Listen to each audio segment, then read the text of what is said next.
ప్రవక్త రాసిన యెషయా గ్రంథము 57వ అధ్యాయము మొదటి మాట.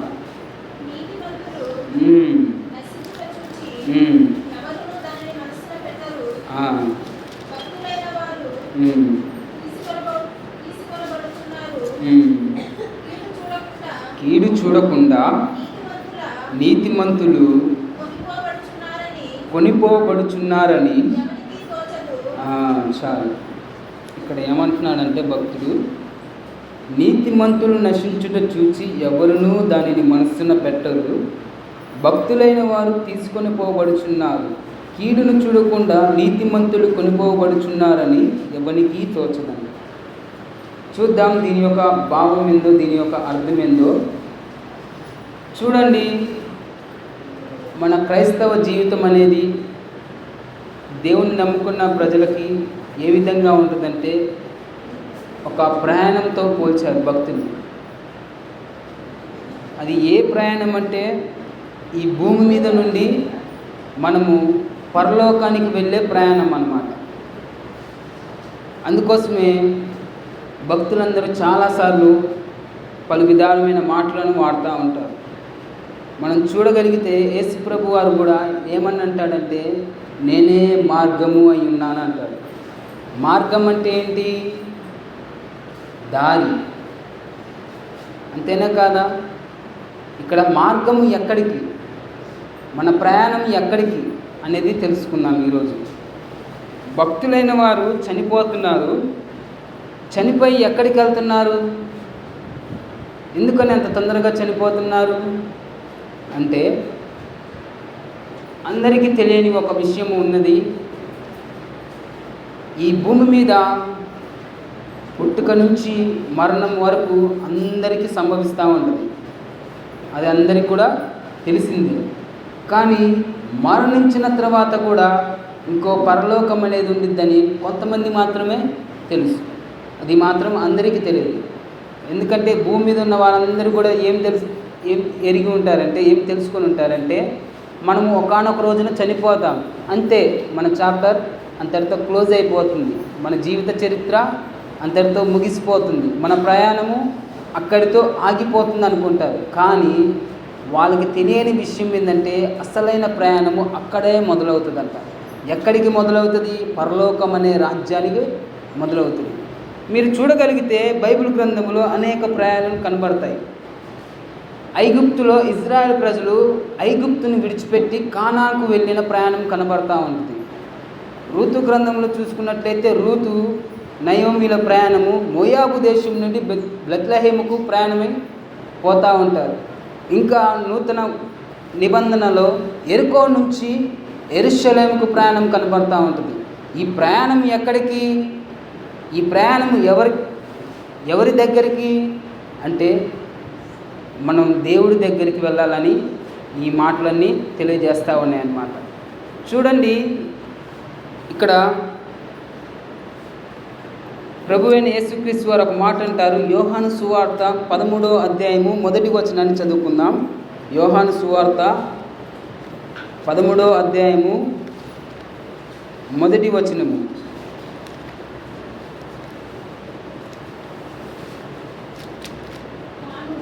తాను ఈ లోకంలో నుండి ఎక్కడికి వెళ్ళాలి? తండ్రి యొద్దకు వెళ్ళవలసిన గడియ వచ్చెనని యేసు పస్కా పండుగకు ముందే లోకములోనున్న చాలండి. ఇక్కడ దేవుడు అంటున్నాడు, ఏమని అంటున్నాడంటే, ఈ లోకంలో నుండి తండ్రి యొద్దకు వెళ్ళాలని ఒక తలంపు కలిగి ఉన్నాడు.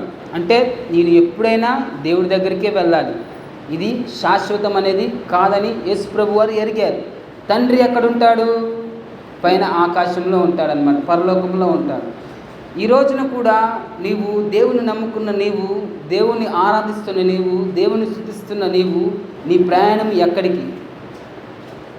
అసలు నీ మార్గం ఎక్కడికి ఎరిగి ఉన్నావా? నీకు అర్థమవుతా ఉన్నదా నా ప్రయాణం ఏ చోటికని? ఇక్కడ దేవుడు అంటున్నాడు, నా ప్రయాణము తండ్రి వద్దకే అని నాకు తెలుసు అని అంటున్నాడు. ఇక్కడ ప్రశ్న వేసుకోవాల్సింది ఏంటంటే, మీ ప్రయాణం ఎక్కడికి? మీ ప్రయాణం ఎక్కడికో ఎరిగి ఉన్నారా? మీ ప్రయాణం ఎక్కడికి వెళ్తుందో మీరు ఒక ఐడెంటిఫై అంటే ఒక అవగాహన కలిగి ఉన్నారా?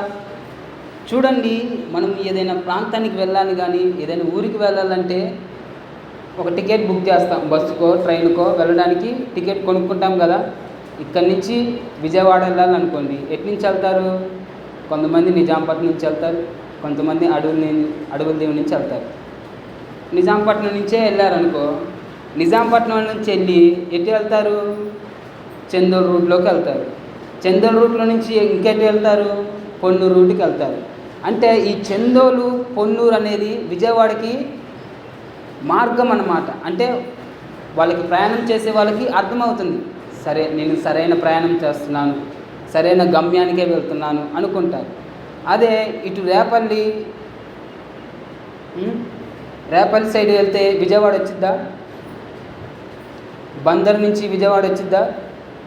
అట్లా రాజమండ్రికి వెళ్తే విజయవాడ వచ్చిద్దా? అది ఏ ప్రయాణము? తప్పు ప్రయాణం అన్నమాట. రెండు ప్రయాణాలు ఉంటాయి, మంచి ప్రయాణం ఉంది, చెడు ప్రయాణం ఉంది.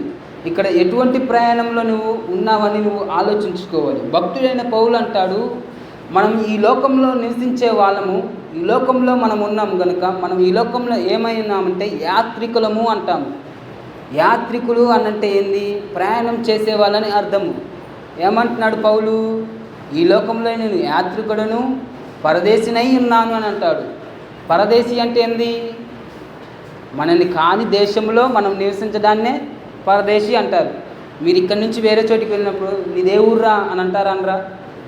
ఒరే వీడి భాష ఏంది అదో రకంగా ఉంది, ఒరే వీడు మన ఊరోడు కాదురా బాబు అని అంటారు. అదే వేరే దేశం వెళ్తే ఒరే వీడు మన దేశం కాదు పరాయి దేశం అంటారు. ఇక్కడ భక్తులు చెప్పేది ఏంటంటే ఇది కూడా మన దేశం కాదని చెబుతూ ఉన్నారు. ఏ దేశము మనది? పరలోక రాజ్యం అనే దేశం మనది. పరలోకం అనేది మన శాశ్వతం, ఈ భూమి మీద అనేది అశాశ్వతం అని నువ్వు గ్రహించుకోవాలి. చూడండి, ఇంకొక వ్యక్తిని నేను పరిచయం చేస్తాను. మోయాబుకు రాజైన బాలాకు అనే ఒక వ్యక్తి కనబడతా ఉంది. ఆ బాలాకు అనే వ్యక్తి మోయాబు దేశాన్ని పరిపాలన చేస్తూ ఉంటాడు. ఎన్నో కాలం నుంచి మోయాబు దేశాన్ని కాపాడుతూ వస్తాడు. ఎటువంటి యుద్ధాలు వచ్చినా కానీ శత్రువులు రాకుండా వారి దేశాన్ని దోచుకోకుండా భద్రపరుస్తూ ఉంటాడనమాట. అయితే ఈ ఐగుప్తు ప్రజలు ఐగుప్తుని విడిచిపెట్టి ప్రయాణం చేస్తూ ఉన్నారు కదా. ప్రయాణం చేస్తూ ఉన్నప్పుడు కొన్ని ఊర్లన్నీ దాటిన తర్వాత మోయాబు దేశం వాళ్ళకి ఎదురవుతూ ఉంటుంది. ఎదురైనప్పుడు వారు అంటారు, మనము కానాకు వెళ్ళాలంటే, మనము ఆ కానా దేశానికి వెళ్ళాలంటే ఈ మోయాబు దేశాన్ని మనము దాటి వెళ్ళాలి అని అనుకుంటారు. అయితే అంతలోకే బాలాకు రాజుకి అక్కడున్న సైన్యాధిపతి వచ్చి, అయ్యా మన దేశం మీదకి ఎవరో ప్రజలు దండెత్తి వస్తున్నారు, మన రాజ్యంలోకి చొరబెడతా ఉన్నారు, మన ప్రాంతంలోకి వస్తూ ఉన్నారు, ఎవర్రా వారు, ఎంతమంది ఉన్నారని రాజు అంటాడంట. ఎంతమంది ఉన్నారు ఏంటంటే సుమారు 30 లక్షల మంది ఉంటారయ్యా. 30 లక్షల మంది అని రాజే షాక్ అయిపోతాడు, అవాక్కైపోతాడు. 30 లక్షల మందిని మనం ఎలా జయించగలుగుతాము? మన ఊర్లో మా అంటే 10 లక్షల మంది కూడా లేదు. అసలు ఎవర్రా వాళ్ళంటే, వాళ్ళు ఎవరో కాదయ్యా, దేవుని నమ్ముకున్న బిడ్డలు, ఇజ్రాయేలు వాళ్ళు అని అంటారు. అనగానే అప్పుడే బాలాకుకి మోషే ఒక ఉత్తరం పంపిస్తాడు. ఇదిగో బాలాకు, మేము మీ ఊరిలో నుంచి వెళ్ళాలి, ఎందుకంటే మేము చేరవలసిన గమ్యము, మేము వెళ్ళవలసిన ప్రయాణము, మేము వెళ్ళవలసిన చోటు మీ ఊరు గుండానే ఉంది. ఆ కానాను దేశంకి వెళ్ళాలంటే మీ ఊరు దాటుకొని వెళ్ళాలి, కొంచెం మాకు పర్మిషన్ అయ్యా, మాకు కొద్దిగా చోటు ఇవ్వయ్యా మేము వెళ్ళడానికి అని అంటే బాలాక్ అంటాడు, లేదు లేదు లేదు, మీరు మా రాజ్యంలోకి వస్తే, మీరు మా ప్రాంతంలోకి వస్తే మా పట్టణాన్ని దోచుకుంటారు, మా పట్టణంలో ఉన్న వస్తువులను దోచుకుంటారు, మా పట్టణంలో ఉన్న అన్నిటిని మీరు ఖాళీ చేస్తారు, మిమ్మల్ని రాని.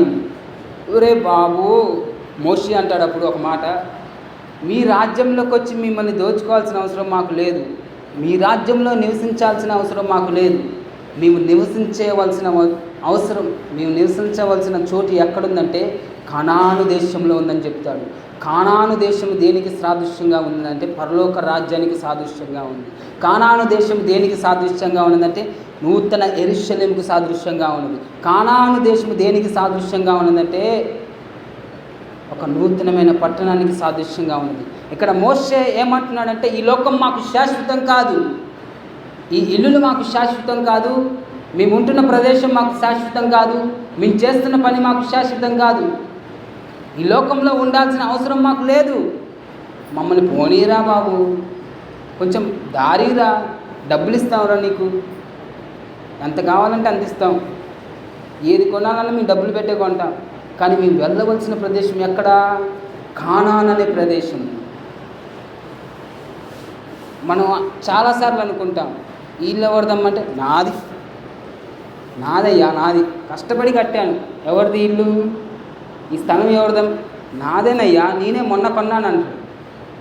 ఇక్కడ మోషే ఏమంటున్నాడు? ఒరే, ఈ స్థలం మనది కాదు, మనం ఉండే చోటు మనది కాదు. మన చోటు ఎక్కడ అంటే నూతన ఆకాశంలో ఉంది. అర్థమవుతుందా నా మాటలు మీకు? మనం ఉండవలసిన ప్రదేశం ఎక్కడ ఉంది? దేవుని యొద్ద ఉన్నది. దేవుడు వజ్రాలతో బంగారాలతో మన గృహాలను కడితే మనం ఆ గృహాలకు వెళ్ళడానికి ఇబ్బంది పడతా ఉన్నాం. ఇక్కడైతే టైల్స్ వేయాలి, ఇల్లు కట్టాలంటారు. ఎంత ఉన్నాయ్యా అంటారు. ఒక మా అంటే 5 లక్షలు ఉన్నాయ్యా, ఇల్లు కట్టాలి, మంచిగా కట్టాలనుకుంటారు. అమ్మటే మేస్త్రి అంటాడు, స్లాబ్ వరకు లేపాం, తర్వాత సంగతి ఏంది, ప్లాస్టింగ్ కూడా కొట్టేసాయి అని అంటాడు. ప్లాస్టింగ్ కూడా కొట్టేసాం, అయిపోయింది, తర్వాత సంగతి ఏంది, పక్కింటి వాళ్ళు టైల్స్ వేసారు, మనం కూడా టైల్స్ అయిపోతే బాగోదు కదా. పక్కింటి వాళ్ళు మంచిగా మంచి సీలింగ్లు చేయించారు, మనం చేయించకపోతే బాగోదుగా. మరి డబ్బులేరా నీ దగ్గర అంటే ముందు 10 రూపాయలు వడ్డీ, 5 రూపాయలు వడ్డీ, దత్తాన్ని రేపే వెళ్ళి వాడు మంచిగా ఉన్నాడు, మనం కూడా శుభ్రంగా ఉండాలి లేదా? వాడెవడో టైల్స్ వేసుకున్నాడని, వాడెవడో సీలింగ్ వేసుకున్నాడని, వాడెవడో అద్దాలు పెట్టుకున్నాడని పక్కింటోడు ఏం చేశాడు? వాడిని చూసి వీడు కాల్చుకున్నాడంటే ఏందో కాల్చుకొని అవన్నీ కట్టాడు. ఇవన్నీ శాశ్వతమా? పోతా వెనక మళ్ళీ టైల్స్ వేసుకొని వస్తారా నీ అమ్మటి? ఊరే ఆకోబు ఆగురా, అప్పు తెచ్చి కట్టేవు కదా నాయన, నీ టైల్స్ ఇగో తీసుకోని అంటారా? ఊరే సోఫా కొన్నావు కదా ఆ షాపులో, తీసుకొని వెళ్ళని శవం ఎమ్మటి పట్టుకొని వెళ్తారా? చెప్పాలి. తీసుకొని వెళ్తే ఏమంటారు? తెంగరోడు అంటాడు, ఏమంటారు? ఎర్రోడు అంటాడు, ఏమంటాడు? బుద్ధి తక్కువ యాదవ అంటాడు. అవునా కాదా? కానీ ఇక్కడ మోషే చెప్పింది నిజమా కాదా? నువ్వు కష్టపడు, ప్రయాసపడు, కానీ ఈ భూమి మీద ఉండటానికి మాత్రమే నువ్వు చూసుకోవాలి. కానీ నీకు స్థిరమైన స్థానము ఎక్కడ ఉందంటే నూతనమైన ఆకాశంలో ఉందని చెప్పారు. అయితే ఈ మోషే చెప్పాడు.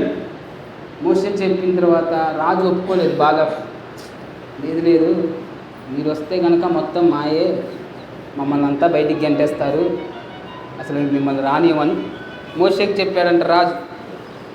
ఈ రాజు ఏం చేశాడు? వాళ్ళని హతమార్చాలని బిలాం అనే ఒక ప్రవక్తని దగ్గరికి వెళ్ళి, ఊరి బాబు నువ్వు కష్టపడి ప్రార్థన చేస్తావు, కష్టపడి రేయనక పగలనక దేవుని నమ్ముకున్నావు, బాగా కన్నీరుతో ప్రార్థన చేస్తావు, దేవుని శక్తి నీ దగ్గర ఉంది, దేవుని యొక్క ఆత్మ నీ దగ్గర ఉంది. ఒక్క మాట నువ్వు వాళ్ళకు ఉద్యానికి వెళ్ళేటప్పుడు, వాళ్ళ మీదకి దాడికి వెళ్ళేటప్పుడు వాళ్ళు ఓడిపోవాలని ఒక్క మాట నీ నోటితో పలికితే చాలరా నాయన, నువ్వు నోటితో ఏదైతే పలుకుతావో అదే జరుగుతుందంట అని మేము విన్నాము, ఆ మాట పలుకురా అని రాజు ఏం చేస్తాడంటే బిలాంకు డబ్బులు ఇస్తాడనమాట. చదవండి ఒక మాటని. సంఖ్యాకాండము 23వ అధ్యాయము 9వ వచనంలో ఒక మాట ఉంటుంది.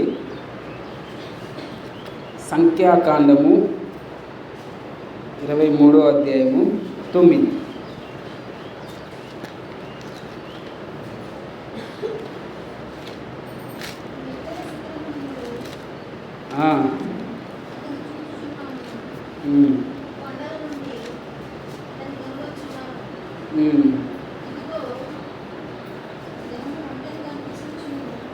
జనము ఒంటరిగా నివసించును. చాలు, ఈ మాటలు గుర్తుపెట్టుకోండి. ఎవరంట వాళ్ళు? దేవుణ్ణి ఎరిగిన బిడ్డలు ఏ రీతిగా ఉంటారంటే, ఇక్కడ దేవుని ఒక వాక్యం సెలవిస్తుంది, వారంతా వేరుగా జీవిస్తారంట. వేరు అంటే ఏంది? ఈ లోకంతో మనకి పొత్తు అనేది లేకుండా, ఈ లోక ఆచారాలను విడిచిపెట్టి, త్రాగుడుని విడిచిపెట్టి, జూదాన్ని విడిచిపెట్టి, వ్యసనాన్ని విడిచిపెట్టి, చెడు క్రియలన్నిటిని విడిచిపెట్టి వేరుగా సపరేట్ అంటే వేరుగా వాళ్ళని వాళ్ళు ప్రత్యేకపరుచుకుంటూ జీవిస్తూ ఉన్నారు. ఇంకా అంటున్న మాట ఏంటంటే, వారిని జనాభా లెక్కల్లో కూడా లెక్క చేయరు. ఎందుకంటే వారు దేవుణ్ణి నమ్ముకున్న బిడ్డలు అంత ప్రతిష్ఠిత కలిగి ఉంటారయ్యా. దేవుని నమ్ముకున్న బిడ్డలు వేరుబాటైన జీవితం జీవిస్తారు. ఎందుకని వేరుబాటైన జీవించాలి? అన్యులతో కలిస్తే మనం ఏమైపోతాము? నయోమి బెత్లెహేముని విడిచిపెట్టి మోయాబుకి వెళ్ళింది. సంపాదించుకున్న అంత ఆశ పెట్టి మండపం కట్టింది. మండపం కట్టి మొత్తం పెళ్లి చేసింది 2 కొడుకులకి. తర్వాత ఏమైంది? 2 కొడుకులు కూడా వెళ్ళిపోయారు. ఎక్కడికో అక్కడికి. వాళ్ళ ఆయన కూడా చనిపోయారు. ఏమైంది? దాన్ని బట్టి అన్యులతో కలిస్తే శాపము దిగి వస్తుంది. అన్యులతో కలిస్తే మనకు పాపము దిగి వస్తుంది. అందుకోసమే మనం వేరుబాటు జీవితాన్ని జీవించాలి, ప్రత్యేకపరచుకోవాలి. వాళ్ళు చేశారులే, ఏం కాదులే, కానీ ఒకసారేగా, 2 చేతులేగా మొక్కితే అయిపోయింది. కానీ ఏం చేయాలి? ఒక్కరోజేగా నువ్వు వచ్చేది. యాడికి? అమ్మగారి దగ్గరికి. ఇలా ఒక్కరోజేగా డీజే పెడతారు, గంతులు వేస్తారు. ఇలా ఒక్కరోజేగా, కానీ ఏం కాదులే, ఒక్కరోజే, కానీ ఎగురు అని అంటారు. ఒక్కరోజేగా. తాగితే ఏమైంది? ఒక చుక్క. ఒరే బాబు, నువ్వు తాగనోని కూడా ఒరే ఒక్కసారి రా నాయన, ఒక మూత తాగు అని అంటూ ఉంటారు. ఆడు ఎంత తాగినా, వాసన పీల్చినా ఏం గుంజిద్ది మన మనసు? లోకం ఏమంటది? రా అనేది. నయోమిలాగా దగ్గర పోతే ఏమైంది? శాపం వస్తుంది. శాపం వలన ఏం కలుగుతుంది? ఆమె పడిన కష్టం అంతా పోయింది. ఎంత సంపాదించుకుందో అదంతా ఎక్కడ పోగొట్టుకుంది? అన్యుల దగ్గర, మోయాబు దేశంలో పోగొట్టుకుంది నయోమి. ఉట్టి చేతులతో తిరిగి ప్రయాణం మొదలుపెట్టిందని దేవుని ఒక వాక్యం సెలవిస్తుంది. తిరిగి ప్రయాణం ఎక్కడ మొదలుపెట్టింది? బెత్లెహేముకి. బెత్లెహేము అనగా దేవుడు ఉండే ప్రదేశము. బెత్లెహేము అనగా దేవుడు సంచరించే ప్రదేశము. బెత్లెహేము అనగా దేవుడు నివసించే చోటు. అందుకోసమే దేవుడు నివసించే చోటుకి నీ పాదాలు కదలాలి. దేవుడు ఎక్కడైతే నివాసం ఉంటాడో, దేవుడు ఎక్కడైతే ఉంటాడో నువ్వు అక్కడికి వెళ్ళాలి. కానీ చిందులు వేయడానికి, ఎగరడానికి, గంతులు వేయడానికి పరుగులు తీయకూడదు. అందుకోసమే ఇజ్రాయెల్ ప్రజలు ఏ రీతిగా ఉన్నారంటే ప్రత్యేకపరుచుకున్నారు. ఇంకో మీకు ఉదాహరణ చెప్పనా? సంసోన్ ఉంటాడు బైబిల్లో. సంసోన్ను దేవుని ఏర్పరచుకున్న తర్వాత ఇంత బలవంతుడంటే ఒంటి చేతితో ఒకేసారి 1,000 మందిని చంపాడు. సింహాన్ని కూడా చీల్చిన వ్యక్తి. కానీ ఎప్పుడైతే పరాయి స్త్రీ దగ్గరికి వెళ్ళాడో, చేయరానిది ఏదైతే చేశాడో, ఆమె ఉచ్చులో పడిపోయి ఆయనకున్న శక్తిని, పౌరునంతా కోల్పోయాడని దేవుని వాక్యం సెలవిస్తుంది. అందుకోసమే మనం వేరుబాటు జీవితము జీవించాలి. వేరుబాటు జీవితం జీవించి మన నిరీక్షణ కలిగి మన ప్రయాణాన్ని ముందుకి కొనసాగించాలి. మరణము ఎప్పుడైనా వస్తుంది. చూడండి, గమనించండి. కొంతమందికి దేవుడు బ్రతికుండంగానే పిలుచుకుంటాడు, కొంతమందిని దేవుడు రాకడ వరకు ఉంచుతాడు. కానీ మనం ఏ రీతిగా ఉండాలి? ప్రత్యేకత. నీ లైఫ్, నీ జీవితం వేరుబాటు జీవితంగా ఉండాలి. వాళ్ళ కుటుంబం అన్నా కానీ, వాళ్ళ పేరెత్త కానీ, ఫలానా వాళ్ళన్నా కానీ, వాళ్ళు మంచోళ్ళు, దేవుణ్ణి నమ్ముకున్న వాళ్ళు, దేవుణ్ణి ఆరాధించేవాళ్ళు, వీటి జోలికి రారనే సాక్ష్యాన్ని నువ్వు పొందుకోవాలి. ఇంకో వ్యక్తిని కూడా పరిచయం చేస్తాను. చూడండి, బైబిల్ గ్రంథంలో అనేక పత్రికలు రాశాడు. అనేక ప్రయాణం అంటే ఎవ్వరూ చేయలేనంత దూర ప్రయాణం చేసి సువార్తను ప్రకటించాడు. ఆయన పేరే పౌలు. ఈ పౌలు దేవుని నమ్మని వ్యక్తి, దేవుని ఎరగని వ్యక్తి. ఎవడైతే దేవుని స్తుతిస్తాడో, ఎవరైతే దేవుణ్ణి ఆరాధిస్తారో వారిని చంపి, వారిని ఘోరంగా చంపేవాడంట. ఈయన హిస్టరీ ఎటువంటిదంటే దేవుణ్ణి నమ్ముకున్న బిడ్డలను 3000 మందికి పైగా చంపిన వ్యక్తి అన్నమాట. అయితే ఒకానొక సమయంలో దేవుడు ఇతన్ని దర్శించడం జరుగుతుంది, ఇతని హృదయాన్ని మార్చడం జరుగుతుంది. ఇతని హృదయాన్ని మార్చిన తర్వాత ఈయన దేవుడికి దాసుడిగా జీవించడం ప్రారంభిస్తాడు. అంటే సేవకు రావడము ప్రారంభిస్తాడు. ఇక నేను బ్రతికుంటే దేవుని సువార్త చేస్తా, నా చావైనా బ్రతికైనా దేవుని కొరకే అని ప్రతిష్ఠించుకుంటాడనమాట. ప్రతిష్ఠించుకొని స్టార్ట్ చేశారు సువార్త. మీరు చూడగలిగితే 14వ అధ్యాయంలో ఉంటుంది, అపోస్తలుల కార్యము 14వ అధ్యాయంలో ఇతని గురించి ఉంటుంది. ఇతన్ని దేవుని నమ్ముకున్న తర్వాత ప్రాంతానికి వెళ్తాడు. లుస్త్రా అనే ప్రాంతానికి వెళ్తాడు, దెర్బోకు అనే ప్రాంతానికి వెళ్తాడు. ఆ ప్రాంతంలోకి వెళ్ళిపోయి దేవుని సువార్తను ప్రకటిస్తున్నాడు. ఇదిగో ప్రయాసపడుతున్న సమస్త జనులారా, మీ భారము తీరాలంటే, మీ కష్టము పోవాలంటే, మీ దుఃఖము తగ్గాలంటే, మీ కన్నీరు పోవాలంటే నజరేయుడైన యేసు దగ్గరికి మీరు రండి.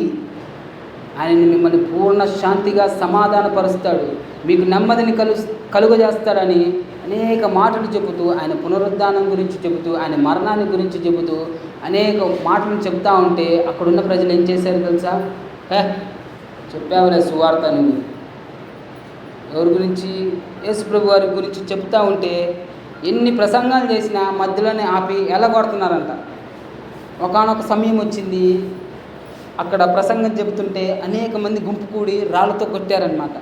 రాళ్ళతో కొట్టి బాగా హింస చేసి రక్తం వచ్చేటట్టు బాగా కొట్టి, ఇంకా వీడు చస్తే దేవుని మాట్లాడు, ఇంకా చస్తే వీడు దేవుణ్ణి ఎత్తడని అక్కడి నుంచి వెళ్ళిపోతాడు. దైవ సేవకుడు కదా అండి, దేవుణ్ణి సువార్థికుడు కదా, ఈయనకి శిష్యులు ఉంటారు కదా.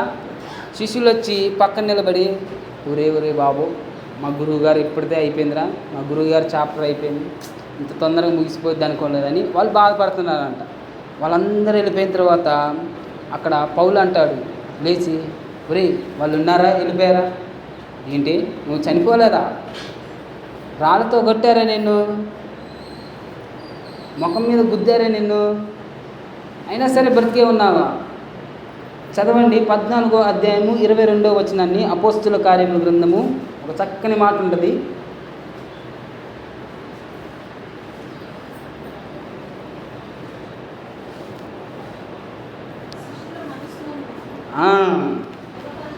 ఏం చేశాడంట? దృఢపరచి విశ్వాసమందు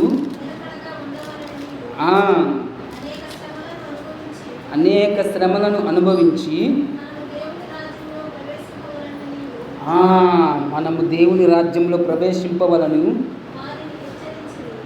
మరొకసారి చదువుదాం ఈ మాటని, వినండి జాగ్రత్తగా.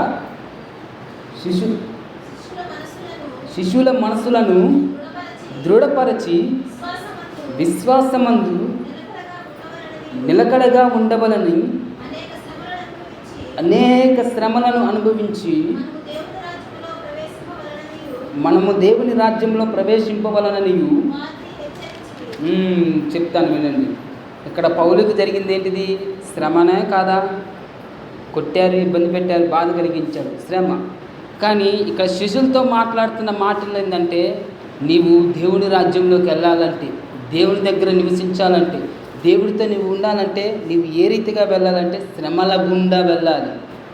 అనేక శ్రమలను నువ్వు అనుభవించాలి. ఏమంటున్నాడు భక్తుడు? అనేక స్థలాలు కొనాలి, అనేక ప్లాట్లు కొనాలి, అనేక ఇల్లులు కొనాలి, అనేక బిల్డింగులు మనం కట్టుకోవాలంటున్నాడా? ఈ లోకంలో ఉన్న వాటిని గురించి ఆలోచించడం లేదు. నువ్వు ఎంతైతే శ్రమ పడతా ఉన్నావో, ఎంతైతే బాధపడతా ఉన్నావో, అప్పుడు నువ్వు దేవుని రాజ్యానికి వెళ్తున్నట్టుగా గుర్తన్నమాట. నీవు కూడా ఒక ప్రయాణం నుంచి ఇంకో ప్రయాణానికి వెళ్తూ ఉన్నప్పుడు, నువ్వు వెళ్ళవలసిన చోటికి వెళ్ళే గుర్తులు మధ్యలో తగిలినప్పుడు, సరైన మార్గంలోనే వెళ్తున్నాను, ఈ పొన్నూరు దాటగానే గుంటూరు వచ్చింది, గుంటూరు రోడ్ల నుంచి వెళ్తే విజయవాడ వచ్చేసిద్ది, కరెక్టే కదా? అలాగే నువ్వు దేవుని రాజ్యంలో చేర్చాలంటే, దేవుని రాజ్యంలో చేర్చబడాలంటే నువ్వు సరైన మార్గంలో గుండా వెళ్ళాలని నువ్వు గమనించుకోవాలి. శ్రమలు మనకే ఎందుకు వస్తాయి? కొంతమంది అనుకుంటారు, శ్రమలు ఎందుకు వస్తాయండి దేవుని నమ్ముకున్న వాళ్ళకి? కష్టాలు ఎందుకు వస్తాయి దేవుని నమ్ముకున్న వారికి? దేవుడు ఉన్నది దేనికి? శ్రమలను తొలగించడానికే కదా. కష్టాలను తొలగించడానికే కదా అని అంటారు చాలామంది. కానీ దేవుడిని నమ్ముకున్న బిడ్డలకే శ్రమలు కలుగుతాయంట. చూడండి, ఇంకో మాటను కూడా చెప్తాను. ఆదికాండము 39వ అధ్యాయము 3వ వచనం. ఆదికాండము 39వ అధ్యాయము 3వ వచనం.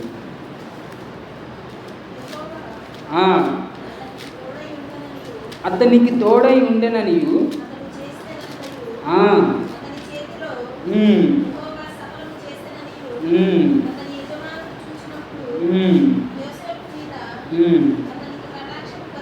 చాలా.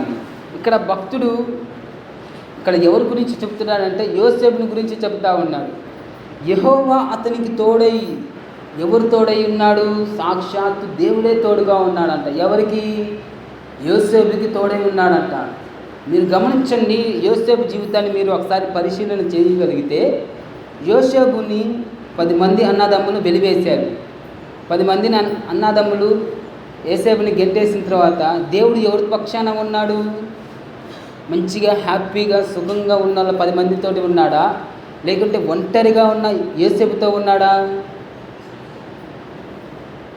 సరే, యోసేపుని ఒక గుంటలో పడదోశారు. పడదోసిన తర్వాత వీళ్ళని చంపాలని ఆలోచన కలిగి ఆ గుంటలో వాళ్ళని పడేసి వెళ్ళిపోయారు.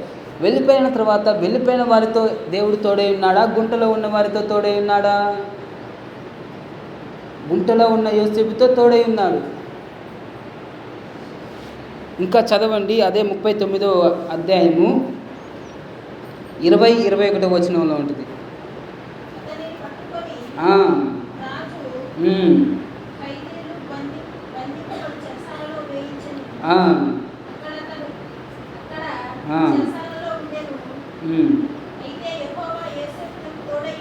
ఎవరికి తోడై ఉన్నాడు? చెరసాల్లో ఉన్నా కానీ దేవుడు యోసేపుకు తోడై ఉన్నాడంట. తర్వాత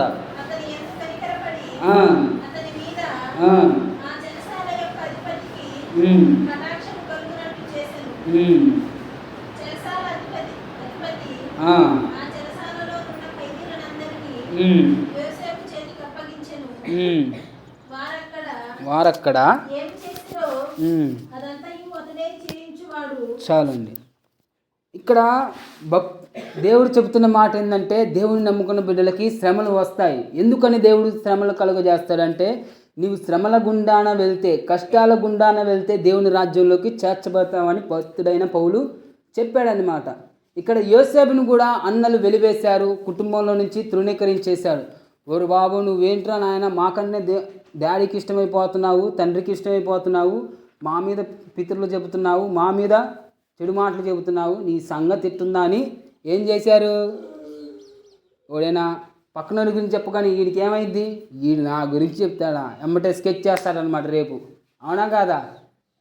రేపు ఆ పలానా సందు నుంచి వస్తారు రా వాడు, రెడీగా ఉండండి, 1 2 3 అంటారు, రాగానే వేసేద్దామని అంటారనుకోరా. అలాగే యోసేపుని కూడా ఒక ప్లాన్ చేసి ఒక గుంటలో పడేశారు. గుంటలో పడేసిన తర్వాత యోసేపుని ఇక వేరే వాళ్ళకి అమ్మడం జరిగింది. వేరే వాళ్ళకి బానిసత్వంగా వెళ్ళాడు. ఇక్కడ బానిసనుగా అంటే మీరు గమనించుకోవాలి, మీకు అర్థం అవ్వాలంటే, మీకు దూడలు ఉన్నాయా? కొంతమందికి దూడలు ఉంటాయి కదా. దూడలను ఏం చేస్తారు? సాయంత్రం ఇంటికి రాగానే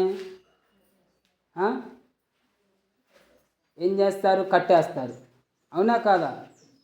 దూడలు ఇంటికి రాగానే ఏం చేస్తారు? కట్టేస్తారు. ఇక్కడ ఆ కాలంలో బానిసలను కూడా ఏ విధంగా చూసేవాళ్ళంటే, వాళ్ళకి సంఖ్యలు వేసేవాళ్ళంట, బేడీలు వేసేవాళ్ళు. ఎక్కడ? చేతికి కాదు, కాళ్ళకి బేడీలు వేసి వాళ్ళని ఎటు వెళ్ళకుంట. వాళ్ళు ఎటైనా ఉరకాలంటే ఉరకలేరుగా, ఎటైనా పరిగెత్తాలంటే పరిగెత్తలేరు. వాళ్ళు తప్పించుకోకూడదనే ఆలోచన కలిగి వాళ్ళ కాళ్ళకి బేడీలు వేస్తారు. బేడీలు వేసిన తర్వాత ఆ బేడీల మీదనే ఉంటూ ఆ బేడీలతోటే ఉండి పని చేస్తూ ఉండాలి. ఈ యోసేపు కూడా బానిసత్వానికి అమ్మబడిన తర్వాత యోసేపు కూడా కాళ్ళకి బేడీలు వేశారు. బేడీలు వేసిన తర్వాత యోసేపుని ఆ పని చెప్పినప్పుడు ఈ పని చెప్పినప్పుడు చేయాలి కదండి. అటు ఇటు తిరుగుతూ ఉంటే ఆ బేడీలంట కాళ్ళకు రాసుకపోయి నొప్పులు పుట్టేదంట. మీరు చదవగలిగితే కీర్తనల గ్రంథము 105వ అధ్యాయము 16వ వచనములలో ఉంటుంది ఒక మాట. చూడండి, కీర్తనల గ్రంథము 105వ అధ్యాయము 16, 17, 18 వచనాలు అనుకుంటా.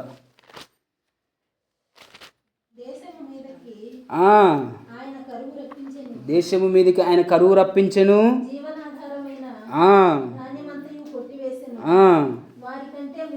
వారికంటే ముందుగా ఒకరిని పంపెను. యోసేపు దాసుడుగా అమ్మబడ్డాడంట. వారు సంఖ్యల చేత అతని కాళ్ళు నొప్పించిరి. ఇనుము చాలు చాలు. ఇక్కడ దేవుడు ఏమంటున్నాడంటే ఆ దేశంలో కరువు రప్పించాలని దేవుడు ఒక ఆలోచన కలిగి ఉన్నాడు. కరువు రప్పించిన తర్వాత ఆ కరువులో నుంచి బయటపడడానికి, ఆ కరువుకి పరిష్కారం దొరకడానికి ఈ యోసేపును కూడా ముందుగానే దేవుడి చిత్తానుసారంగా ఆ దేశానికి పంపించినట్టుగా మనం చూస్తాం. పంపించిన తర్వాత ఆ దేవుడి చిత్తానంలో దేవుని యొక్క వాగ్దాన విషయంలో జరిగిన సంభాషణ ఏంటంటే, ఎప్పుడైతే యోసేపు బానిసత్వంగా అమ్మబడ్డాడో అప్పటి నుంచి యోసేపు కాళ్ళకి బేడీలు వేయడం జరిగింది. బేడీలు వేయడం జరిగిన తర్వాత ఎన్ని దినాలని ఎప్పుడు అమ్మారు యోసేపుని? యవ్వన కాలంలో 14, సుమారుగా 14 నుంచి 17 వయసు లోపల బానిసత్వానికి అమ్మారు. అమ్మిన కానించి దేవుని యొక్క వాగ్దానం నెరవేర్చేంత వరకు యోసేపు కాళ్ళకి ఏమున్నాయి? కాళ్ళకు బేడీలు ఉన్నాయన్నమాట. కాళ్ళకు బేడీలు ఉన్నప్పుడు ఆ బేడీలు ఏం చేసాయంటే, యోసేపు అటు ఇటు కదులుతూ ఉంటాడు కదా. ఇప్పుడు ఈ కాళ్ళు అనుకోండి, ఈ కాళ్ళను మనం అటు ఇటు కదిలినప్పుడు ఈ కాళ్ళకేసిన బేడీలు ఏమవుతాయి? రాసుకపోతాయి, బాగా నొప్పి కలుగుతాయి, బాగా దుఃఖాన్ని కలుగు చేస్తాయి. ఇక్కడ అద్భుతమైన మాట ఏందో చెప్పనా? చదవండి. అదే 105 కీర్తన గ్రంథము 105 అధ్యాయము 18 వచనం చదవండి. వారు సంఖ్యల చేత ఇనుము రాసుకుపోయి. అబ్బా దేవుడా, ఎందుకయ్యా నాకు ఈ బాధ, ఎందుకు నాకు ఈ శ్రమ, ఎందుకు ఈ వచ్చింది పరిష్కారం? అసలు నేను ఉండాల్సిన చోటేది? మా నాన్న ఎటువంటి వాడు, నన్ను ఎందుకు ఇక్కడ పంపించావు అన్నంత కోపము, అన్నంత బాధ తన హృదయంలో కలిగిందంట. ఎందుకని? ఆ ఇనుము కాళ్ళకు రాసుకుపోయి అతని ప్రాణాన్ని నొప్పించిందంట. ప్రాణం నొప్పించిందంటే ఒక మనిషికి ఒక ప్రాణం నొప్పి కలిగేంత బాధను ఎప్పుడు కలుగుతుంది? బాగా ఓపిక పట్టి అంటారు. ఎన్నిసార్లు చెప్పినా నువ్వు వినవేంట్రా అని కొంతమంది పెద్దలు అంటారు. అవునా కాదా? ఏదైనా పని చెప్పినప్పుడు కానీ కోపం వచ్చి చెప్పిన తర్వాత ఒక్కసారే బాంబు బ్లాస్ట్ అయినట్టు, సిలిండర్ పేలినట్టు గట్టిగా వాళ్ళు ఏమవుతారు? మొక్కల్లో పేలిపోతాయి అన్నమాట. అటు రీతిగా యోసేపు బాగా బాధపడ్డాడంట. దేవుని నమ్ముకున్నాడు కదా, దేవుడు అంటే తెలుసుకున్నవాడే కదా, దేవుని ఎరిగిన వ్యక్తి ఏం కాదు. యోసేపుకి దేవుని యొక్క మాటలు తెలుసు.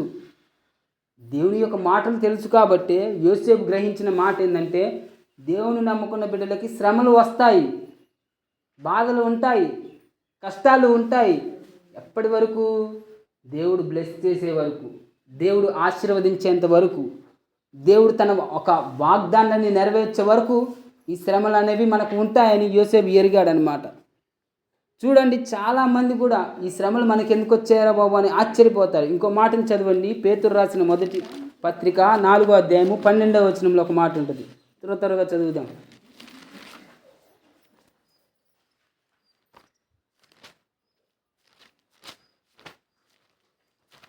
పేతురు రాసిన మొదటి పత్రిక 4:12, పేజీ నెంబర్ 216. అక్కడ ఏముంటుందంటే, ప్రియులారా, మిమ్మల్ని శోధించుటకు మీకు కలుగుచున్న అగ్ని వంటి మహాశ్రమను గురించి మీకేదో ఒక వింత సంభవించినట్లు ఆశ్చర్యపడుకురి. అంటే మీకు ఏదైనా జరుగుతుందేమో, మీకు ఏదైనా అవుతుందేమో అని కలవరపడకూడదంట. శ్రమ వచ్చినప్పుడు బాధపడకూడదంట, దుఃఖపడకూడదంట. ఇక రేపు ఉంటానో ఉండను. ఒక ఆమె గుబులు పట్టుకుంది జ్వరం రాగానే, అయిపోయింది నా పరిస్థితి, అయిపోయింది. ఒరే ఫోన్ చేయరా. ఎక్కడికి వచ్చిందా అంబులెన్స్? ఓ కొట్టేసుకుంటుంది గుండె. 70 కొట్టుకోవాల్సింది ఎక్కడ కొట్టుకునేది? 100 కొట్టుకునేది. డబ్ అని. ఉంటాను ఉండనా. అయ్యా బాధ వచ్చింది, జ్వరం వచ్చింది అయ్యా, తలనొప్పి వస్తుంది అయ్యా, కడుపులో నొప్పి వస్తుంది అయ్యా అయ్యా అయ్యా అయ్యా అయ్యా అని అదొక నొప్పి ఇదొక నొప్పి అని చెప్తూ ఉంటారు. నొప్పులు వస్తాయి. ఆ నొప్పిని చూసి ఏమంటున్నాడు భక్తుడు?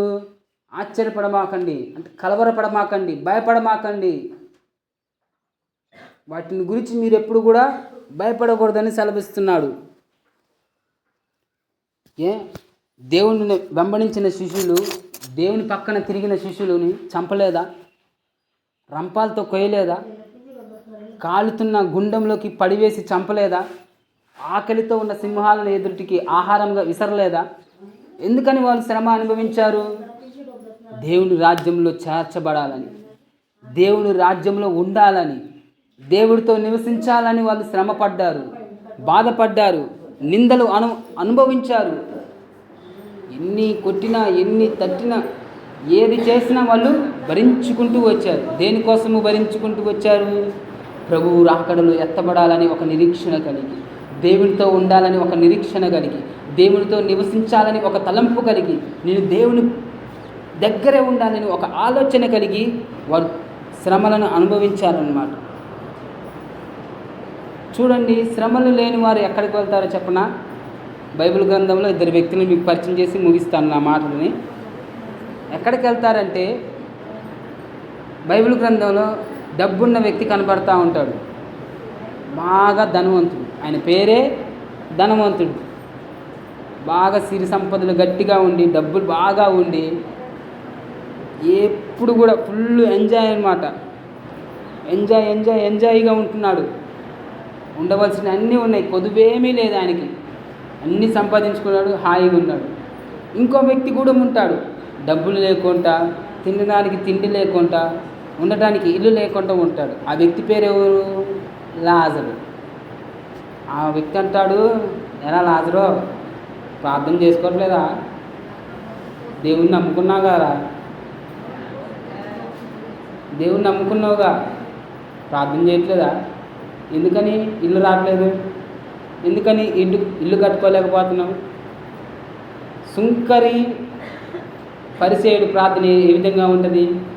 పరిసేయుడు క్రమాలని అనుసరిస్తూ ఉంటాడు, సుంకరి క్రమాలని అనుసరిస్తూ ఉంటాడు. కానీ వీడు తగ్గించుకోడు, వాడు తగ్గించుకుంటాడు. ఇక్కడ లాజరుని ఏమని ఎగతాళి చేస్తున్నారంటే, ఊరి లాజరు, ఊరే దేవుని మందిరానికి వెళ్తావు ఆదివారం, దేవుని బాగా ప్రేమిస్తావు, దేవుని నమ్ముకున్న, మరి నీకు తినటానికి తిండి లేదేందిరా బాబు? ఎందుకు ఈ రోగం వచ్చింది నీకు? ఎందుకు ఈ జబ్బు వచ్చింది? ఎందుకు నీకు ఈ పరిస్థితి వచ్చింది? నిజం చెప్పురా బాబు, నువ్వు ప్రార్థన చేసుకోవట్లేదు కదా అని అంటుందంట ఒక ఆయన వచ్చి. వాడికేం తెలుసు? తీరా ఒకనొక రోజు వచ్చింది, ఇద్దరు కూడా చనిపోయారంట. చనిపోయిన తర్వాత డబ్బులున్నవాడు, తగ్గించుకొని వాడు ఎక్కడికి వెళ్ళాడంటే నరకానికి వెళ్ళాడు. ఎవడైతే శ్రమలను అనుభవించాడో, ఎవడైతే బాధలను అనుభవించాడో, ఎవడైతే కష్టాన్ని అంతా అనుభవించాడో వారంతా ఎక్కడికి వెళ్ళాడు? పరలోక రాజ్యానికి వెళ్ళాడని దేవుని ఒక వాక్యం సెలవిస్తుంది. లాజరు ఎక్కడికి వెళ్ళాడు? దేవుని దగ్గరికి వెళ్ళాడంట. ఎక్కడికి వెళ్ళాడు? అబ్రహాం దగ్గరికి వెళ్ళాడంట. అందుకోసమే శ్రమలు వచ్చినప్పుడు మీరు కృంగిపోకూడదు, శ్రమలు వచ్చినప్పుడు బాధపడకూడదు.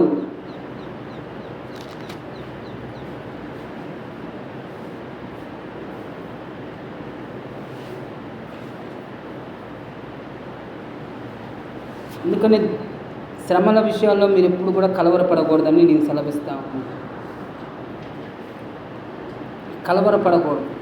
ఇంకా దేవుని రాజ్యంలో మనం వెళ్ళాలంటే, దేవుని రాజ్యంలో మనం చేర్చబడాలంటే ఏ రీతిగా ఉండాలంటే, మొదటిగా చదివాం కదా, ఆ మాటను చదవండి. ఇప్పుడు యెషయా గ్రంథము 57 అధ్యాయము 1వ మాట.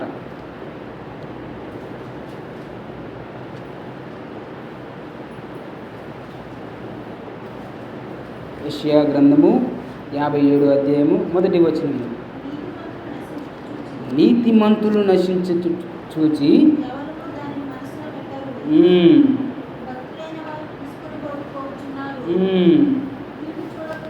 కీడు చూడకుండా చాలు. ఇక్కడ దేవుని రాజ్యంలో ఎవరు వెళ్తారంటే, నీతిగా బ్రతికిన వాళ్ళు, నిజాయితీగా బ్రతికిన వాళ్ళు, ఆకలి దప్పికల కోసమే నీతిగా బతికే వాళ్ళు దేవుని రాజ్యంలోకి చేర్చబడతారు. ఉంటుంది కదా, మత్తయి సువార్త 5వ అధ్యాయంలో ఒక మాట ఉంటుంది, ఎవరిది పరలోక రాజ్యము?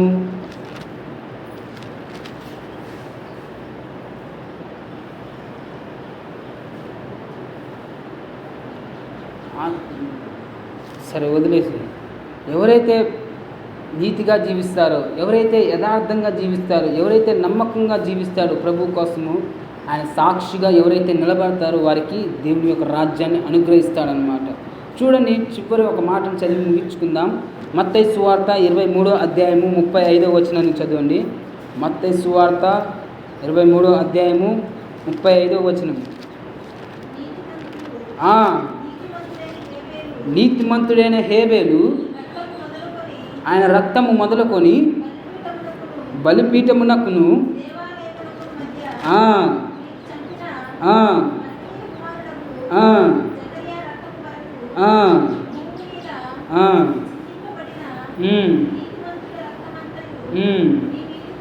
చాలా అండి. ఇక్కడ ఎవరి గురించి మాట్లాడుతున్నారంటే నీతిమంతుల గురించి. ఎవరైతే దేవుని విషయాల్లో నీతిగా నడుచుకుంటారో, ఎవరైతే దేవుని విషయాల్లో యథార్థంగా నడుచుకుంటారో వారు దేవుని రాజ్యంలోకి చేర్చబడతారనమాట. ఇక్కడ కయ్యేను హేబేల్ అని ఇద్దరు వ్యక్తులు కనబడతా ఉంటారు. ఇద్దరు కూడా ఒకరు పొలం వేసుకుంటారు, ఒకరు గొర్రెలు కాసుకుంటారు. కానీ దేవుని దగ్గరికి వచ్చేటప్పటికి హేబేలు యథార్థంగా ఆయనకి హృదయాన్ని అప్పగిస్తాడు, ఆయనకున్న కానుకను అర్పిస్తాడు. కానీ కయ్యేలు మాత్రము ఒక ఆలోచన కలిగి, మోసపుచ్చిన ఆలోచన కలిగి దేవునికి కానుక అర్పిస్తాడు. కానీ ఇక్కడ హేబేలు కానుకను దేవుడు తీసుకుంటాడు, కయ్యోను కానుకను తీసుకోడు అన్నమాట. ఎందుకని తీసుకోలేదు? హేబేలుకి తెలుసు దేవుడు ఎటువంటి వాడు చూచుతూ ఉన్నాడు. ఆయన చూచుతున్న దేవుడు మనం ఏం చేస్తున్నామో, ఏ విధంగా నడుచుకుంటున్నామో, మన ప్రవర్తన ఏ విధంగా ఉందో ఆయన చూస్తూ ఉన్నాడు. కాబట్టి ఆయన యథార్థంగా ఆయన కలిగినది, ఆయన వేసినది దాంట్లో నుంచి కొంత భాగము దేవునికి ఇచ్చాడనమాట. ఇచ్చిన తర్వాత అప్పుడు బైబిల్ ఏమైనా ఉందా? ధర్మశాస్త్రం ఏమైనా ఉందా? హేబేలు కయ్యేలు ఉన్నప్పుడు ఏమి లేదు. దేవుని సేవకులు ఏమైనా ఉన్నారా? సువార్త చెప్పేవాళ్ళు ఎవరైనా ఉన్నారా? ఏమి లేదు. కానీ బోధించే వాళ్ళు లేనప్పుడు, మాటలు నువ్వు తెలుసుకున్నావు అన్నప్పుడు, ధర్మశాస్త్రము లేనప్పుడు ఎంత యథార్థంగా ఉన్నాడు హేబేలు, ఎంత నమ్మకంగా ఉన్నాడు హేబేలు. ఇంకో మాటను చదవండి, పరమగీతాల గ్రంథము, పరమగీతాలు 4:9.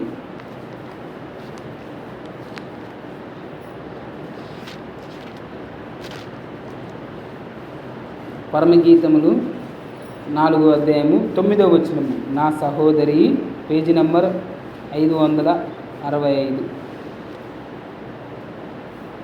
అక్కడ ఉంటుంది మాట ఏమనంటే 4:9లో, నా సహోదరి ప్రాణేశ్వరి, నీవు నా హృదయమును వశపరుచుకొంటివి, నీ చూపుతో నా హృదయమును వశపరుచుకొంటివి, నీ హారములలో ఒకదాని చేత నన్ను వశపరుచుకుంటవి. హారములలో ఒకటి అంటే తనకిష్టమైన పాత్రగా, దేవునికి నచ్చినట్టుగా ఒక దానిని దేవునికి ఇచ్చేసిందనమాట. నీవు దేవుని దగ్గర ఇష్టమైన వ్యక్తిగా ఉండాలి. ఎవరికి? మనుషులకు కాదు ఇష్టం ఉండాల్సింది, ఇంట్లో ఉన్న బంధువులకు కాదు ఇష్టం ఉండాల్సింది. ఎవరికి ఇష్టం ఉండాలి? దేవునికి ఇష్టం ఉండాలి. హానోకు అంట దేవుడికి ఇష్టడు అంట. బాబు హానోకు భూమి మీద వదిలేగా నాతో వచ్చేయని దేవుని హానోకుని విశ్వాసముతో దేవుణ్ణి కొనుక్కోబడెను అని హానోకు గురించి మాటలు రాయబడి ఉంటాయి. ఇంకా చదవగలిగితే యెషయా గ్రంథము 66వ అధ్యాయము 2వ వచనంలో ఒక మాట ఉంటుంది. యెషయా గ్రంథము 66వ అధ్యాయము 2వ వచనము.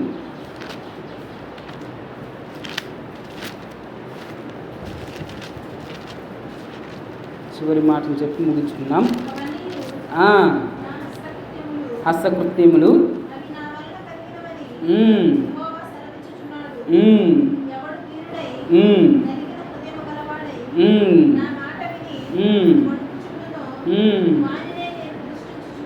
హల్లెలూయా. చెబుతున్న మాట ఏంటంటే తెలుసా? అద్భుతమైన మాట. మొదటిగా దేవునికి ఇష్టమైన వాళ్ళుగా ఉండాలి. నీతిమంతులుగా ఉండాలంటే ఏం చేయాలి? దేవునికి ఇష్టమైన వాళ్ళుగా ఉండాలి. రెండోదిగా ఎవడైతే దీనుడై, ఎవడైతే సాత్వికమైన మనసు కలిగి, నలిగిన హృదయము కలిగి నా మాటలను విని ఏ విధంగా ఉండాలి? గడ వణుకుచూ ఉండాలి. దేవుని యొక్క మాట అంటే నువ్వు భయపడాలి. దేవుని యొక్క మాటను అతిక్రమించకుండా నువ్వు జీవించాలి. దేవుని యొక్క మాట అనుసారంగా నీ జీవితం ఉండాలి. దేవుడు ఏదైతే మాట్లాడుతూ ఉన్నాడో, దేవుడైతే నీతో ఏదైతే పదాన్ని పలుకుతా ఉన్నాడో, ఆ మాట అనుసారమైన జీవితం నువ్వు జీవించగలిగితే ఆయన దృష్టి నీ మీద ఉంచుతానంటున్నాడు. ఎప్పుడు ఉంచుతాడంట? ఆయన కను దృష్టి నీవు దేవుని మాట విన్నప్పుడు. మీరు చూడండి, తండ్రి మాట కొడుకు వింటే కొడుకు మీద తన తండ్రి దృష్టి ఉండింది. 100 రూపాయలు ఇవ్వాల్సిన చోట 200 ఇస్తాడు. ఎవరైతే ఎంజాయ్ చేయరా, తినురా, తాగురా, నీకంటే ఎక్కువరా అని ప్రేమగా చూసుకుంటాడు. అదే దేవుడు తండ్రి మాట వినకుండా విర్రవీగి చెడుతనానికి గురయ్యి తండ్రిని లెక్క చేయకుండా తండ్రినే తిట్టేవాడిగా, తన్నేవాడిగా, దూషించేవాడిగా ఉంటే తండ్రి ప్రేమిస్తాడా? ప్రేమించడు, ఇష్టపడడు. ఇక్కడే దేవుడు చెబుతున్న మాట ఏంటంటే, మీరు నా మాటలు విని గడగడ వణకాలంట. ఏ విధంగా? దేవుడి మాట అనగానే మీరు వణికిపోవాలి. వామ్మో, దేవుని మాట అంటే కట్టుబడి ఉండిపోవాలి. దేవుని యొక్క మాట అంటే ఏంటి? ఆయన ఆజ్ఞ అతిక్రమిస్తే పాపము చెరబడుతుంది. ఆజ్ఞను దాటివేస్తే పాపంలోకి నువ్వు దూరిపోతావు. ఆజ్ఞను అతిక్రమిస్తే నువ్వు సాతాను చేతిలోకి చిక్కిపోతావు. ఆజ్ఞను నువ్వు తృణీకరిస్తే నీ లైఫ్ స్టైల్ మారిపోతుందని అంటారు. ఆజ్ఞను అతిక్రమించకూడదనేదే దేవుడు చెప్తా ఉన్నాడు. ఆజ్ఞ అంటే ఏంటిది? దేవుని యొక్క మాట, దేవుని యొక్క వాక్కు. నీవు ఎప్పుడైతే దానిని విని, ఎప్పుడైతే దానికి లోబడి, ఎప్పుడైతే దేవుని యొక్క మాటకి ప్రాధాన్యత ఇచ్చి, దేవుని యొక్క మాటకి విధేయతనిచ్చి నీవు నీ జీవితంలో నడుచుకుంటావో, అటు రీతిగా నడుచుకున్నప్పుడు దేవుడు నిన్ను నీతిమంతుడిగా చేస్తాడు. నీతిమంతులను ఏం చేస్తాడు? ఆయన పరలోకానికి తీసుకెళ్ళిపోతాడు. చెప్పు హల్లెలూయా. ఎక్కడికి వెళ్తారు నీతిమంతులు? దేవుని దగ్గరికి వెళ్తారు. దేవునితో నివసించడానికి వెళ్తారు. దేవునితో ఉండటానికి వెళ్తారు. అందుకోసమే మనది